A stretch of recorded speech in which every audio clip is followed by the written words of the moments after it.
Countries around the world right now are revoking freedom of assembly.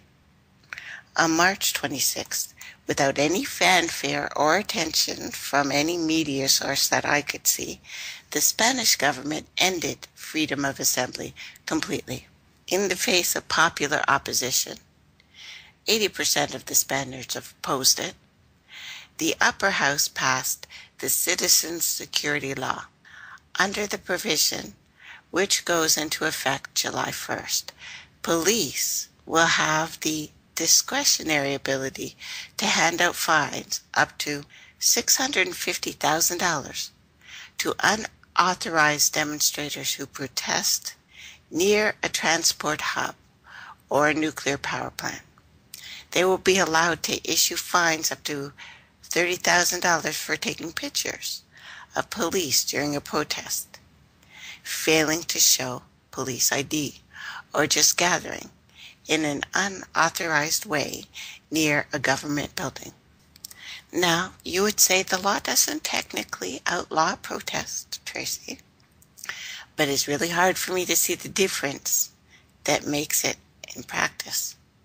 Imagine New York City PD without any judicial oversight that could give $650,000 fines to every Black Lives Matter protester participating in a die-in at Grand Central.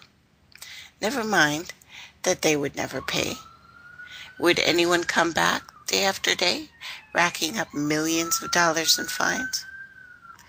Spain is only the latest democracy to sign freedom of assembly to the dustbin, while earlier eras of protest and riot, sometimes taken by concession from the state, today's government's default response is to implement increasingly draconian laws against public exercise of anything even close to democracy. And it raises the questions how many rights must be abrogated before a liberal democracy becomes a police state. And liberal democracies today are thinly veiled oligarchies with heavy control of the media and ample willingness to put down protesters with violence, even when the protesters are peaceful. In Quebec, Canada, where students strike right now against austerity, once again, disrupting civil society, of course, and the marches are being declared illegal. They were declared before they had even begun. And at the height of the last wave of student strikes, back in 2012, Quebec legislature passed the bill that we had talked about, Bill 78, which made pickets, an unauthorized gathering of over 50 people, illegal, punished violators with fines up to $5,000 for individuals and $125,000 for organization. And similar fines are happening now on the protesters. Last October, a new law was passed in Turkey allowing police to search demonstrators and their homes without warrants or even grounds for suspicion. A much looser definition, harsher punishment for resisting arrest, of course, and covering your face at a protest or shouting particular slogans, crimes punishable by years of jail time.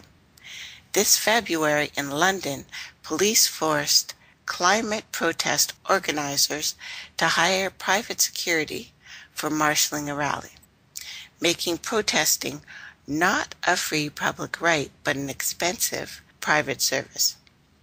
The list goes on. Of course, France banned Palestine solidarity demonstrations.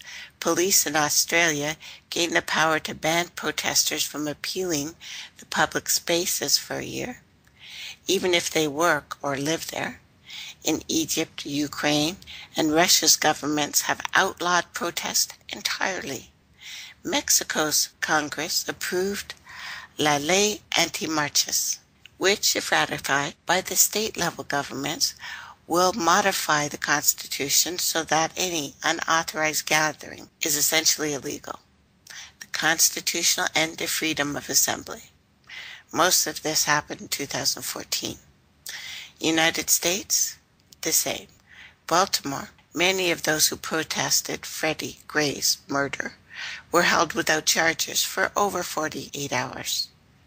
Cells designated for 1 or 2 people were crammed with dozens, and prisoners weren't allowed phone calls or blankets or pillows or any contact with a lawyer or anyone from the outside world. In 2012, H.R. 347 made protesting near government buildings, political conventions, or global summits, except in heavily policed and encaged free speech zones, a federal crime. After the Black Lives Matter movement, of course, Black Lives Matter unless you're female, which is why so many women can go disappearing in Canada. After they had subsided in New York City, the police commissioner, William Broughton, demanded a new force of 1,000 police armed with machine guns, specifically to monitor protests, and sought to turn resisting arrest actually into a felony charge. The right to freedom of assembly is guaranteed in the United Nations Universal Declaration of Human Rights and appears in almost all democratic constitutions, including the First Amendment of the U.S. Constitution. The freedom to speak out and protest were often at the heart of Cold War claims that the free world was superior to the evil empire. Even in democratic countries, the police and the courts have a long history of shutting down genuine, threatening gatherings, or political meetings, or anything they think is fishy. The First Amendment didn't stop the state from imprisoning Eugene Debs for an anti-war speech, or shooting black student protesters at Orangeburg and Jackson State during the Black Power era. But the promise of free assembly is often and easily broken. Why would a democratic state go as far as to officially revoke it? Why in 2014 did we begin to see the de facto power of the state? Repression made de jure? In Spain, the answer is clear. 7 years after the financial crisis and collapse of the housing market, unemployed remains near 25%, more like 50% for youth. Spanish state has proven unwilling, unable to address the massive structural problems, and the European Union continues to impose austerity after austerity on the 4th largest member economy. As a result, the Spanish people have grown almost completely disillusioned with the possibility of any kind of change coming. They are increasingly turning to mutual aid, social movements, and direct action to get things done. And it might be argued that Spain's repressive gag law reflects the country and the country's relatively recent transition from dictatorship to democracy, which began only in 1975. There is no Generalissimo Francisco Franco in Quebec or Australia, and New York City has technically been a democracy for 100 years, or hundreds, depending on who you want to listen to. But no matter how closely it has come to resemble heavily policed city-states such as Singapore or Hong Kong, it's already happened. I can't be the only one seeing this. The appearance of anti-protest laws in so many countries just reveals a general trend in the way the governments envision our future. The state's utter failure to assist those most hurt by the ongoing economic crisis becomes impossible to ignore, even as they scream recovery from crisis. Proves to be hollow for most people. Protests and riots are spreading worldwide, no sign of slowing down. These politicians and the governments have made their choice. Stability, continuity by any means possible. These new laws suggest that the ruling elites are preparing themselves for a protracted conflict, rather than genuflect before the idols of the demons or the democratic freedoms, or God forbid, actually attempt to alleviate such widespread social problems as inequality, racist violence, ecological collapse. Governments are giving themselves new weapons to crush those who demand change. But once nonviolent marches are punished as harshly as rioting, will protesters stick to passive demonstration, or they take to the streets with more radical ideas? But what's required to win justice? And no, riots are nothing new. Here is a fact. Prior to the 60s, rioting in the United States consisted of whites burning down and destroying black communities simply because they didn't want them there. Mostly in major northern, western, Midwest cities where the population of black citizens grew tremendously due to great migration. Blacks fled from Jim Crow South to seek refuge, find jobs and homes, and had to work really cheap. So the competition was fierce. Thousands and thousands of blacks flooded cities, resulting in white flight. That's what it was called. White people were angry that blacks were taking jobs that they wanted to be paid for and building their own communities as well. Even white soldiers that had been stationed away from home were furious when they came back to this change. This is how race riots began. Happens the same way all over the world.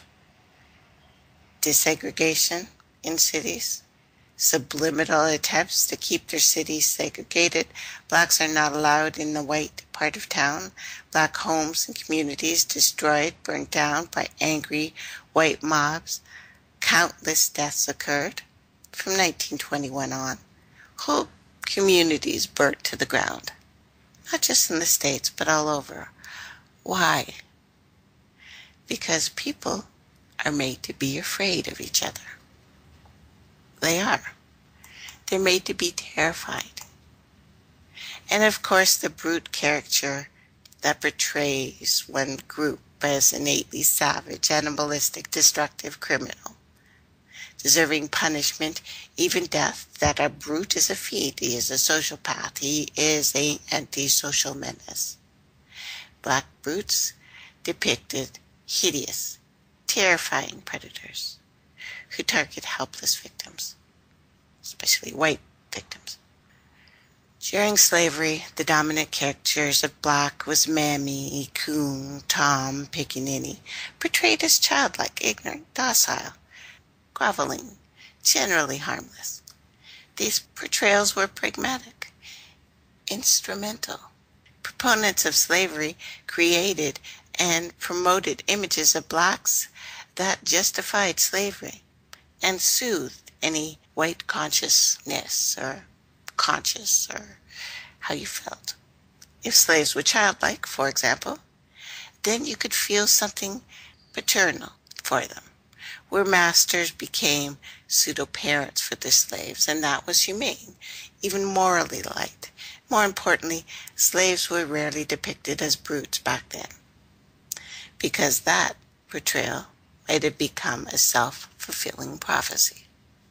That changed, however, as it always does. We are seeing the same things portrayed in the same way, that people without jobs and no hope become desperate. Even the myth that whites have control or power over where they live, even that they are a majority in a place that is surrounded. Look at this planet. Most people are brown-skinned and brown-haired to varying degrees. But it doesn't matter. It's just about making you afraid. Good guy, bad guy, white, black. It's all about the same thing. So it's very simple. Those who conform get to hang out and play lapdog a bit longer.